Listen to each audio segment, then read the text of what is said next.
Hello and welcome back to the KCC channel. I'm Rob and I hope you are having a wonderful day today. Today I have 5 stories for you from the Malicious Compliance subreddit.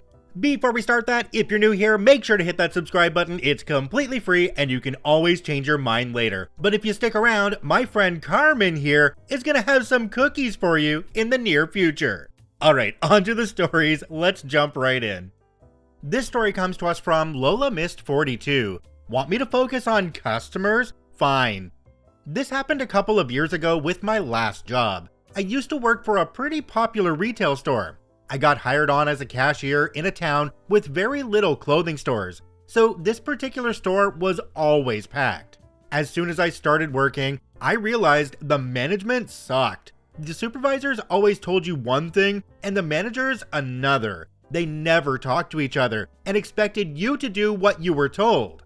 I tried listening or explaining whenever what they said contradicted each other, but things always got worse because I was talking back. So I stopped and started always saying, "Yes, ma'am." One day, it was extremely busy. The person who cashiered before me failed to put away their hangers. The store reused hangers and made it a big deal to put them away. The manager who trained me told me between customers I could put away a handful of hangers, just so I didn't get overloaded. So that was what I was doing when over the walkie I hear, "Register number 2, get back to your register, don't put away hangers when there are customers." Fine, I won't then. We worked for over 3 hours straight without a break in the line, so the hangers piled up. Under the register was flooded and crammed with hangers. On the counter was a huge pile of hangers. Customers were having trouble putting merchandise on the counter. Finally, the manager who trained me walks over to me and looks so annoyed with it all. She asks why I wasn't putting hangers away between customers. I was told not to. Customers come first. She rolled her eyes as she starts to untangle them. "Yeah, but this is unacceptable. There's so much." Today has been busy, and the person before didn't put away their hangers before they went home. So this is 2 shifts worth of hangers.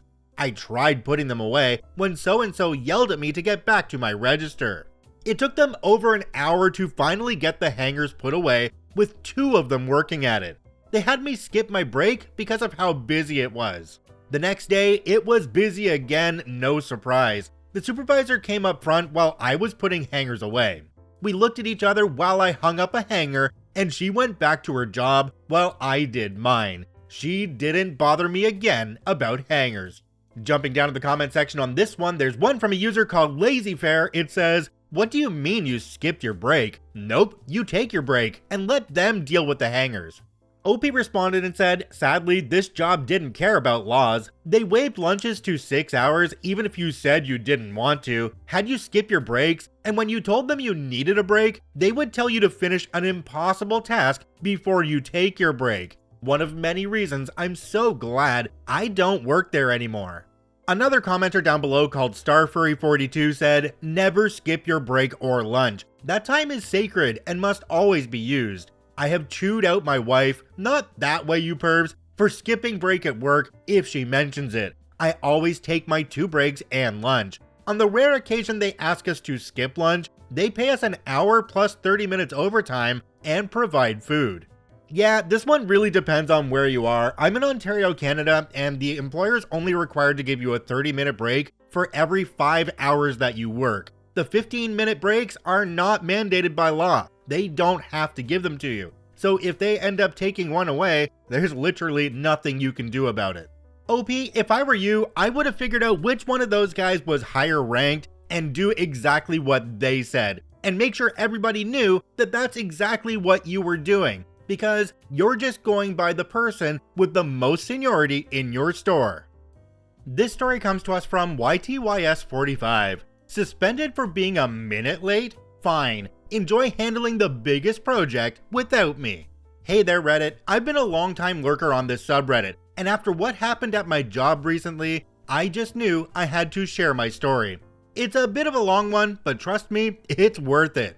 So I'm Mark, and for the past 5 years, I've been working at this mid-sized tech company. It's been great, or at least it was, until 6 months ago, when we got a new HR manager, Susan. Now, Susan is the kind of person who loves rules a bit too much. She came in with this idea to revolutionize the workplace, but all she did was implement a bunch of unnecessary and strict policies. The one that really got under everyone's skin was her new attendance policy. It stated that if anyone was even a minute late more than 3 times in a month, they'd face immediate suspension without pay. No excuses, no exceptions. This was crazy, considering we're all seasoned professionals, not school kids. But Susan was adamant, and the policy was enforced to the letter. Now, I'm usually very punctual, but life happens, right? Just my luck, I ended up being late 3 times in 1 month. The first was because of a massive traffic jam, the second was due to a power outage that killed my alarm, and the third, well, I overslept. Each time, I was barely 5 minutes late, but Susan didn't care. She slapped me with a suspension notice. I was fuming, but then I remembered something important: our employee handbook. I'd read that thing cover to cover when I first started, and something about the suspension policy stood out to me. I dug up my copy and found the section I was looking for. The policy stated that suspended employees must leave company premises immediately and are not allowed to engage in any work-related activities during their suspension. A plan started to form in my head. You see, at that time, I was in the middle of a critical project for a major client. It was a huge deal for the company, and I was the lead developer. Without me, the project would grind to a halt. So I decided to follow Susan's policy to the letter. The next day, I walked into Susan's office and handed her the suspension notice, along with a printed copy of the employee handbook suspension policy. I told her, as per the company policy, I will be leaving the premises immediately and will not partake in any work-related activities during my suspension, including the Johnson project. The color drained from her face. "You can't just leave the Johnson project," she exclaimed. But I just shrugged and said, "Company policy, Susan. I'm sure you wouldn't want me to break the rules." I gathered my things and left the office. The fallout was immediate. The project team was in disarray without me, and the client was getting antsy about the missed deadlines. The CEO himself called me 2 days into my suspension, begging me to come back.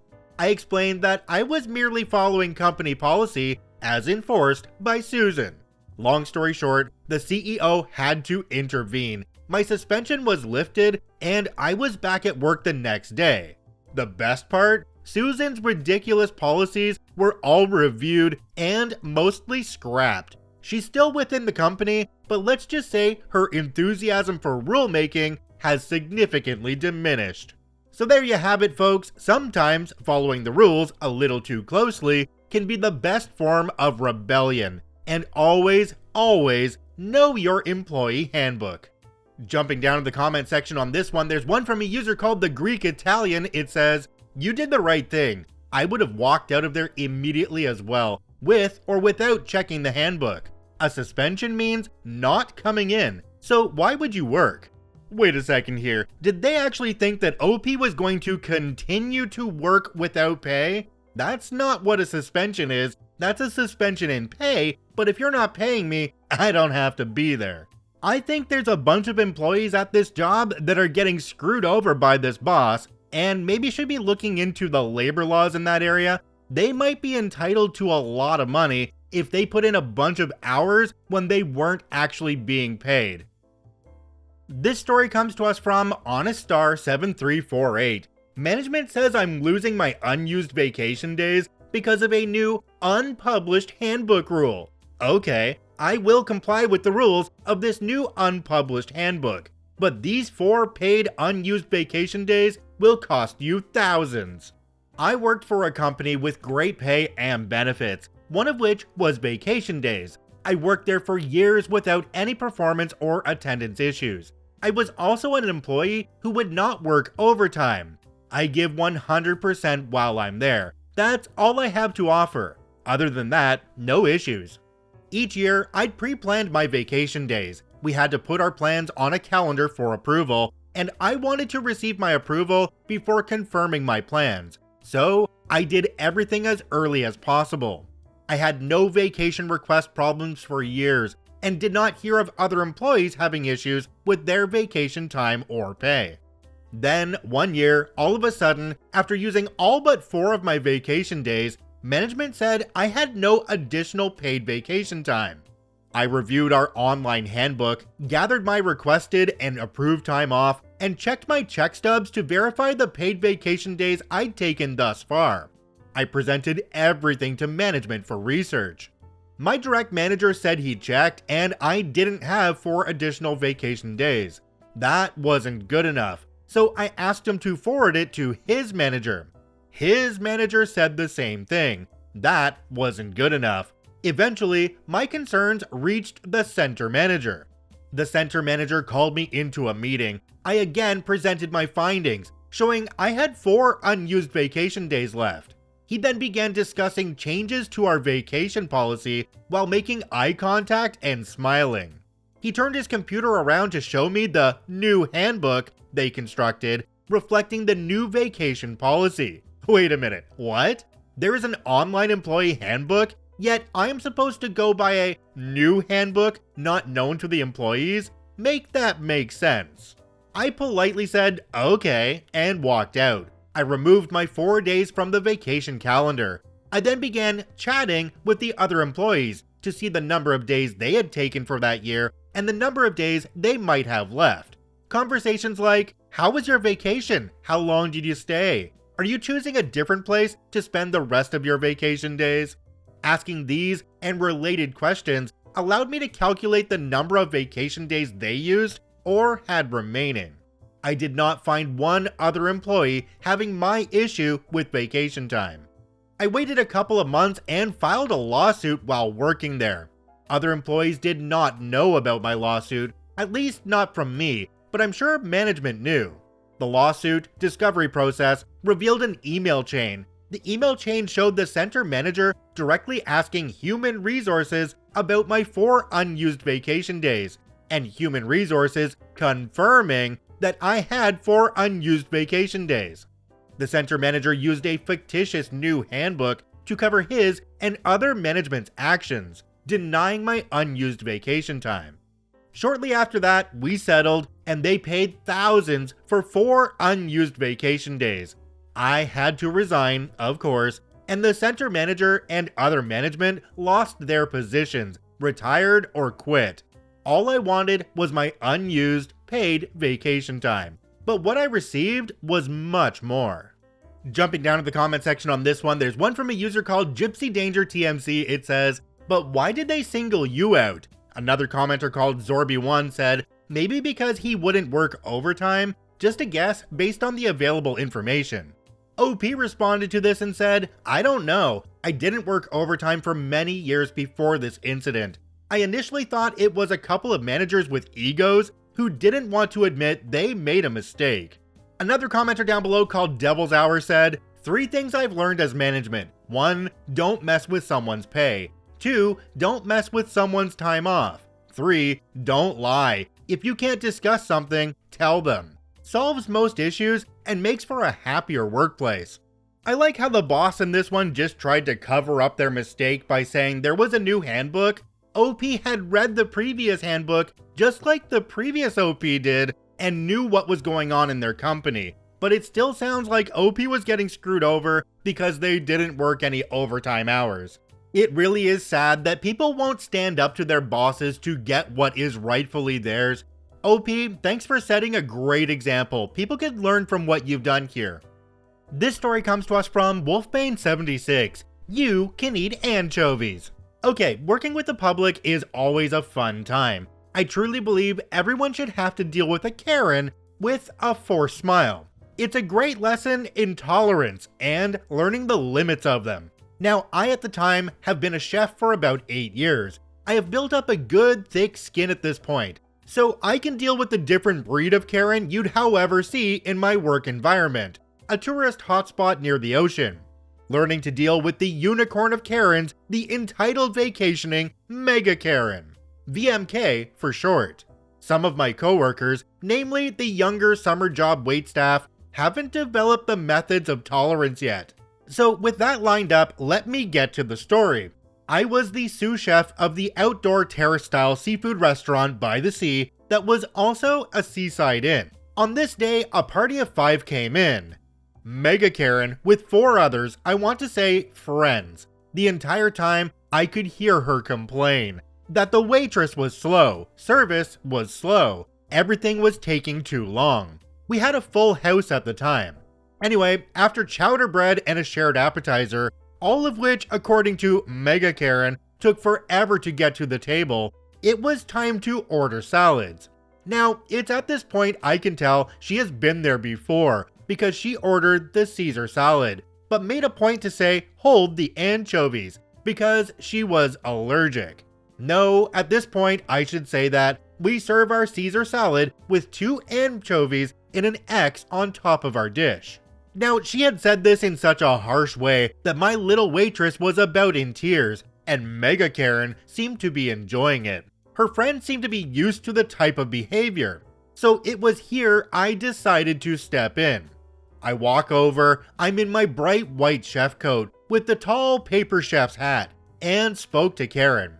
I'm sorry I couldn't help but overhear. Please let me personally handle your order. We take allergies very seriously. I will be out with your order in a few minutes.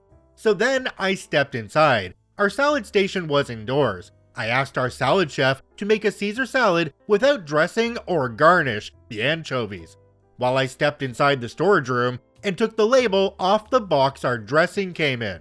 3 minutes after I stepped inside, I came back out and placed a plate of romaine lettuce with Parmesan cheese and croutons. At first, Mega Karen had that smug, victorious look on her face. That lasted about 30 seconds, till she realized, loudly, "Where the frig is my dressing? I asked for a Caesar salad." I, equally as loud but calm, my voice carries like that. "But ma'am, you are allergic. I can't feed you something you are allergic to." She yelled, pointing her finger at me. "I said I'm allergic to anchovies. I had your salad yesterday, and you put anchovies on it. I just want my salad without anchovies. Now go make me one without it." I said, "But ma'am, it's right there in front of you. I have made you an anchovy-free salad, but from what you have just told me, I have good news for you. But let me confirm that you had my salad yesterday." "Yes, I just removed the portion that had the anchovies on it." It's at this point I realized I had the attention of the whole front end. "Ah," I said, "well, I have good news and bad news for you. The good news is that you are not allergic to anchovies, and the bad is that I know this because you ate some yesterday and are still fine."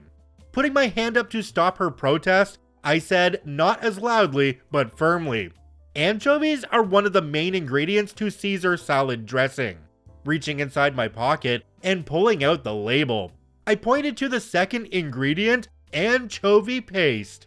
To this day, I can close my eyes and see her go from red to white and back again. Her friends about fell out of their chairs laughing. Got a chuckle from a few other tables too.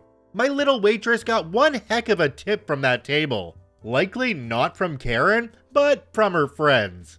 Jumping down to the comment section on this one, there's one from a user called MelBZ1980. It says, "If you are truly allergic, you read every single ingredient. I can't eat some types of ramen, even the cheap kinds, because they add oyster sauce, and I have a shellfish allergy." See, and now I'm here thinking, Caesar salad dressing is awesome. I absolutely love it. But you wouldn't catch me eating an anchovy for the life of me. Something about putting a tiny fish into my mouth, like the whole thing, it just gives me the heebie-jeebies. I think in this case, Karen really could have just said she doesn't like them, and they wouldn't have put them on the salad. But because Karen decided to make a butt of herself by showing that she never read the ingredients on Caesar salad, they had to make an example out of her. I wish this happened for Karens more often. We really don't see it enough.